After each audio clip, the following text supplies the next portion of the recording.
Assalamualaikum Ibu. Waalaikumsalam, Suster. Dengan Ibu Sari ya? Iya. Baik, Ibu, bagaimana kabarnya pagi ini? Alhamdulillah lumayan, Suster, tapi masih agak lemas. Oh, masih agak lemas ya Bu ya. Baik Ibu, pagi ini saya perawat IMAS ya Bu ya. Saya yang bertugas di sini. Saya datang untuk berbincang-bincang sebentar dengan Ibu.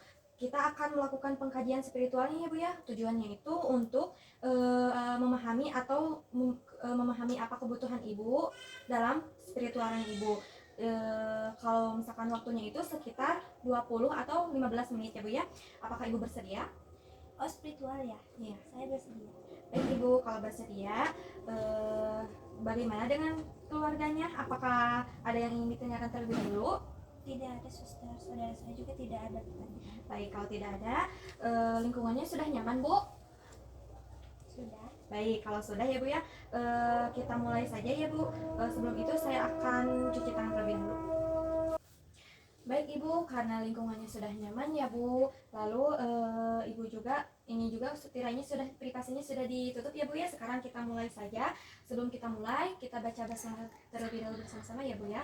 Bismillahirrahmanirrahim. Baik Ibu, kita mulai dengan pertanyaan yang ringan saja ya Bu ya. Menurut Ibu, sakit ini itu yang dialami Ibu itu apa maknanya bagi Ibu? Apa yang terlintas di pikiran Ibu tentang sakit ini itu? Sakit ini ya, awalnya sedih sekali, Sus. Rasanya kok saya harus sakit begini, tapi mungkin ini teguran dari Allah supaya lebih ingat. Iya Ibu, jadi saya memahami ya Bu ya, perasaan Ibu memang tidak mudah saat sakit ya Bu ya. Jadi bagaimana perasaan Ibu sekarang setelah beberapa hari sakit? Apakah ada perasaan sedih, marah, atau putus asa? Awalnya sedih sih, Sus, kenapa harus saya yang sakit. Tapi sekarang sudah mulai pasrah dan mungkin ini bagian dari ujian hidup. Iya, alhamdulillah ya kalau begitu ya Bu ya. Jadi Ibu sudah mulai menerima ya Bu?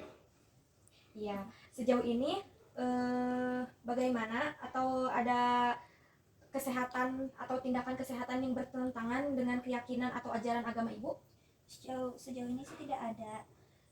Semua tindakan yang diberikan sudah selesai. Syukurlah Ibu kalau begitu ya. Dari semua yang Ibu rasakan saat sakit ini itu, hal apa yang paling mengganggu Ibu? Paling mengganggu itu, Sus, saya jadi susah bergerak, susah untuk sholat berdiri seperti biasa. Itu yang paling saya pikirkan. Baik Ibu, mari kita sekarang kita bicarakan tentang hubungan Ibu dengan Tuhan ya Bu ya. Bagaimana perasaan Ibu terhadap Tuhan saat ini? Justru malah makin dekat. Saya jadi lebih sering berzikir, sering memohon ampun. Alhamdulillah. Lalu upaya apa yang Ibu lakukan untuk mendekatkan diri pada Tuhan Ibu? Selain zikir, Sus, saya berusaha sholat semampu saya meskipun sambil duduk dan berbanyak berdoa. Ibu, apakah berdoa itu menjadi kebiasaan rutin bagi Ibu? Iya, Sus, setiap hari saya selalu berdoa, baik selesai sholat maupun di waktu lainnya. Oke, sekarang kita bicara tentang makna hidup ya Bu ya. Tadi juga kan kita bicara tentang makna hidup saat sakit Ibu ya. Kalau menurut Ibu apa sih makna hidup itu? Makna hidup bagi saya itu beribadah dan berbuat baik kepada sesama, Sus, mencari ridha Allah. Masya Allah, indah sekali ya Bu ya jawabannya. Lalu menurut Ibu apa hikmah atau pelajaran yang bisa Ibu ambil dari sakit yang saat ini sedang Ibu alami? Hikmahnya banyak sekali, Sus. Saya jadi lebih bersyukur atas kesehatan yang dulu yang saya punya, lebih menghargai waktu dan lebih sadar bahwa hidup ini tidak selamanya sehat, jadi harus lebih banyak beribadahnya. Iya Ibu, benar ya Bu ya. Baik, Ibu, siapa saja sih yang menjadi sumber dukungan utama bagi Ibu saat ini? Tentu saja orang tua dan saudara saya, Sus, mereka selalu ada di sini. Lalu kalau misalkan orang tua dan saudara Ibu ini Bu ya, jenis dukungan apa yang mereka berikan kepada Ibu? Mereka itu sering sekali, Sus, menemani, membantu kalau saya butuh apa-apa, mengingatkan makan obat, juga sering mendoakan saya. Iya ya Bu, dan menurut Ibu apa makna dukungan dari mereka itu sendiri? Maknanya besar sekali, Sus. Saya jadi merasa tidak sendiri, lebih tenang dan termotivasi untuk sembuh karena mereka. Iya Ibu, benar sekali ya Bu ya. Ibu Sari, seberapa besar sih keyakinan Ibu untuk bisa sembuh dari sakit ini? Saya yakin, Sus. Saya percaya Allah pasti akan memberikan kesembuhan. Ikhtiar saya juga semaksimal mungkin. Syukurlah Ibu. Apa saja hal-hal yang memotivasi Ibu untuk sembuh? Motivasi saya itu ingin kembali beraktivitas, Sus, ingin kembali bekerja, berkumpul dengan keluarga, dan bisa beribadah dengan normal lagi. Iya Ibu, hebat sekali ya Ibu.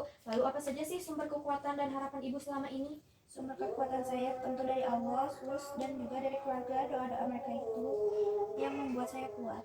Hebat sekali ya Bu. Dan hal-hal apa saja yang bisa membuat suasana hati Ibu tenang dan damai? Kalau saya bisa berzikir, membaca Al-Quran meskipun di dalam hati, atau mendengarkan mendengarkan ceramah agama itu membuat hati saya tenang sekali, Sus. Baik Ibu. Ibu, kalau sekarang ini kita bicara tentang praktik ibadah ya Bu ya.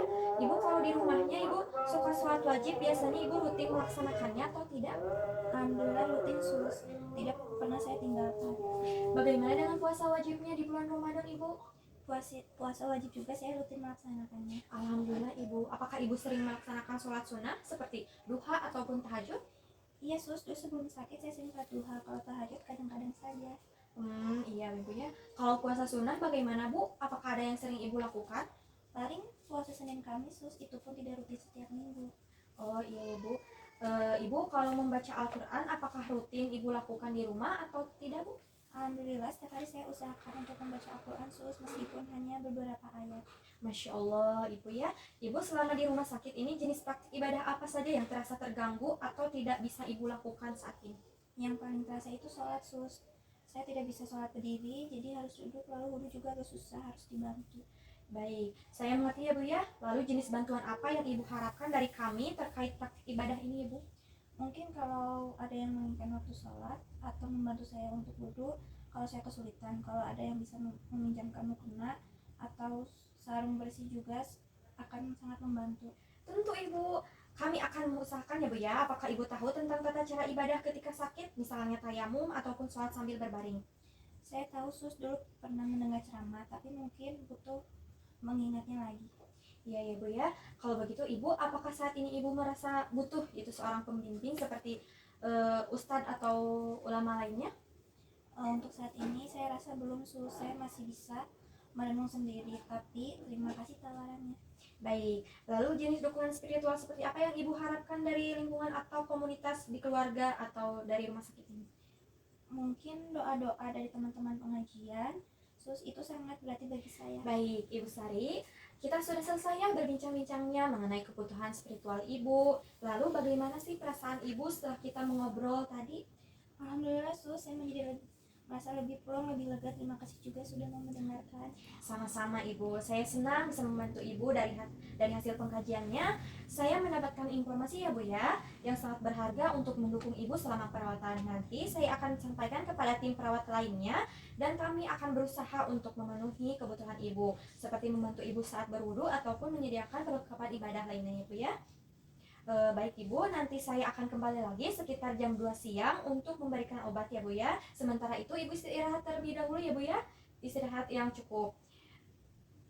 Baik, Suster, terima kasih. Baik, kalau begitu saya akan membereskan alat terlebih dahulu ya Bu.